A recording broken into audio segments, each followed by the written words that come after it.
اس کے بعد حضرت موسیٰ علیہ السلام کا تذکرہ ہے، کوہ طور پر گئے ہیں، جیسے ہی وہ درخت کے پاس آنا چاہتے ہیں، وہ درخت کے کنارے کنارے ایک روشنی کا ہالہ گردش کر رہا تھا، آواز آ رہی ہے، یا موسیٰ انی انا اللہ رب العالمین۔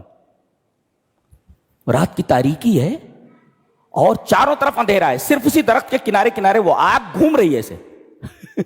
ڈر گئے تھے دیکھ کر کے، اس میں سے آواز آ رہی ہے، اور جیسے آگے بڑھے، آگے آؤ، آگے بڑھے، کہا جوتے اتار دو، وہیں پر وہیں جوتے اتار دو، انی انا ربک، میں تمہارا رب بول رہا ہوں، فخلع نعلیک، اپنی جوتیاں اتار دو، انک بالوادی المقدس طویٰ، تم وادی مقدس طویٰ کے اندر ہو۔ یہ جوتیاں کیوں اتروائیں؟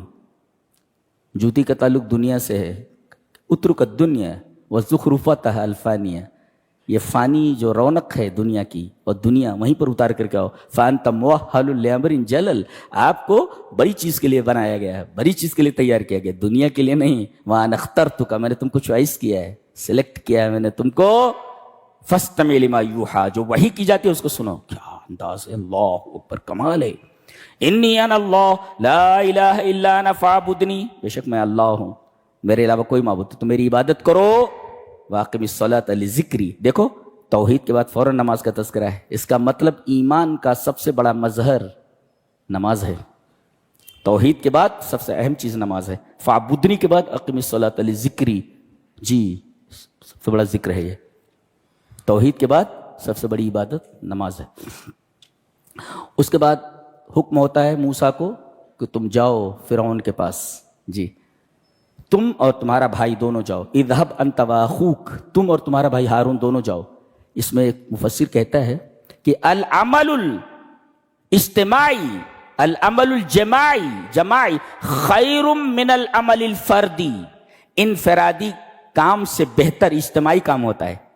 آدمی تنہا کوئی کام کرے اس سے افضل ہوتا ہے سب مل کر کے کرے، اور اسلام اپنے ماننے والوں کو اجتماعی زندگی گزارنے کی تلقین کرتا ہے۔ وہ کہتا ہے فالعمل الجماعی خیر افضل من العمل الفردی، انفرادی عمل سے افضل اجتماعی عمل ہے۔ تو تم اور تمہارا بھائی دونوں مل کر کے جاؤ، تو دین کی دعوت ہو یا کوئی دنیا کا کام ہو، اجتماعی عمل زیادہ بہتر ہوتا ہے، سب مل کر کے کام کریں، جماعت کے ساتھ کریں۔ جی اس میں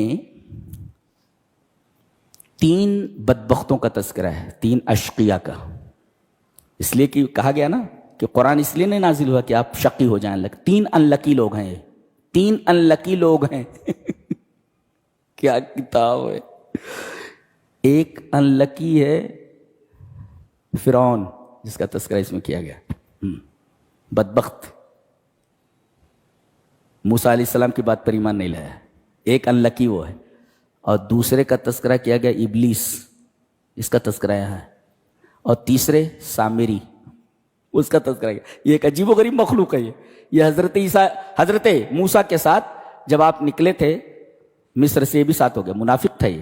حضرت موسیٰ علیہ السلام جو کوہ طور پر گئے تو اس نے یہاں کے کمزور اعتقاد والے مردوں کو اور عورتوں کو اپنے جھانسے میں لے کر کے سارا سونا اکٹھا کیا اور ایک بچڑا بنا دیا، اور اس طرح بنایا کہ جب ہوا اندر جاتی اور جب وہاں سے نکلتی تو جیسے بیل کی آواز ہوتی تھی ایسے نکلتی تھی۔ کہا یہ معبود ہے تمہارا، وہ وہاں لینے کے لیے کیا گیا ہے موسیٰ، یا موسیٰ کا بھی معبود، وَإِلَٰهُكُمْ وَإِلَٰهُ موسیٰ، یہ تمہارا بھی معبود اور موسیٰ کا بھی معبود، وہاں کوہ طور پر کیا لینے کے لیے گیا ہے موسیٰ، یہ سب گمراہ کر دیا۔ سارے لوگوں کو اس نے بچڑے کی پرستش میں لگا دیا اس بدماش نے۔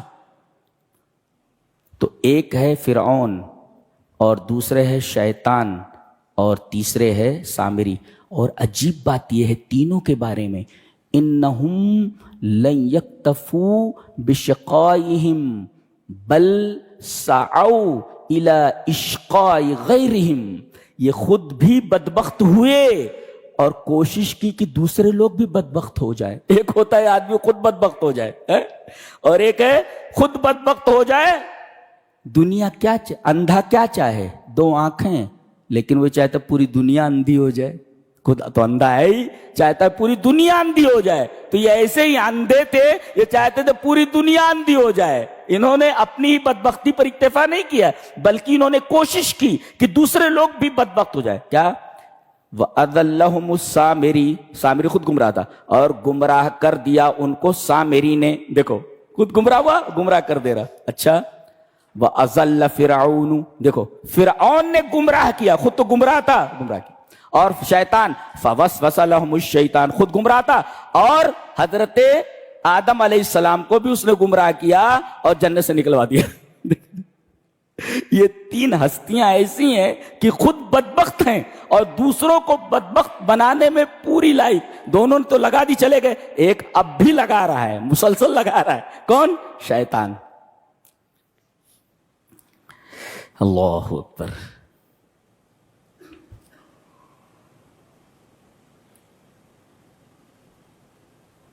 ایک نکتہ بطور خاص ہے، یہ بھی معجزہ ہے، اس لیے کہ قرآن کی ساری باتیں حیرت انگیز ہیں، اس مختصر سے وقت میں بتا ہی نہیں جا سکتے. سونے کو کتنا بھی آپ آگ میں ڈالو وہ راکھ نہیں بنے گا. سونے کی خصوصیت ہی نہیں ہے کہ راکھ بنے گا، وہ ہوتا ہی نہیں. اس لیے کہ اللہ کے رسول نے فرمایا سونا ایسی چیز ہے وہ بھٹی میں ڈالو تو اس کا رنگ، اس کا تغیر نہیں ہوتا، تبدیلی نہیں ہوتی، اور دوسرے اس کا وزن کم نہیں ہوتا.